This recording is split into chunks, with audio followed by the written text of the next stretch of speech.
আৰু বনৰ পশুপক্ষীবিলাকক বধ কৰা মহাপাপ। তোমাক মোক যিজন ঈশ্বৰেই স্বজন কৰিছে, সেই পশুপক্ষীবিলাককো সেই এজন ঈশ্বৰেই স্বজন কৰিছে। গতিকে ঈশ্বৰে স্বজন কৰা সকলো জীৱকে নিজৰ জীৱন যেন জ্ঞান কৰিব লাগে।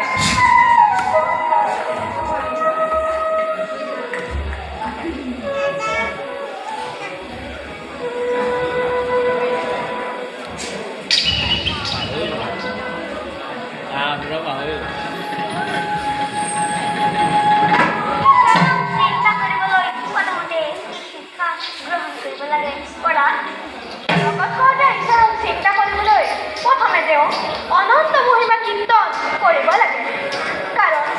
কাৰণ হৰি নামৰ বাহিৰে জগতত কোনো বস্তুৰ দ্বাৰা ঈশ্বৰক পাব নোৱাৰি।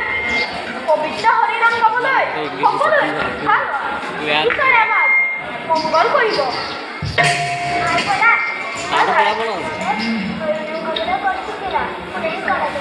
হৰি নাম গাবলৈ কোনেও শিকাব নালাগে। শুদ্ধ মনে শুদ্ধ চিত্তে ঈশ্বৰক ভাবিব পাৰিলে তেওঁ অনন্ত মহিমা কীৰ্তন আপোনা আপুনি ওলাই আহিব।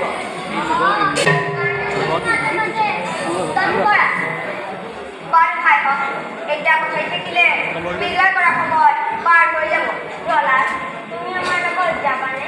যদি যোৱা ব'লা, যদি নোযোৱা তেন্তে ইয়াতে মন মাৰি বহি থাকা। মোক বাৰু ক্ষমা কৰিবা ভাইহঁত, মই নিগয়া কৰিবলৈ যাব নোৱাৰো। তোমালোক যোৱা, মই এক ফুলনিৰ মাজে মাজে ঘূৰি ফুৰিম। আমি যাওঁ ব'লা, আমি নিগয়ালৈ যাওঁ।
কৃষ্ণ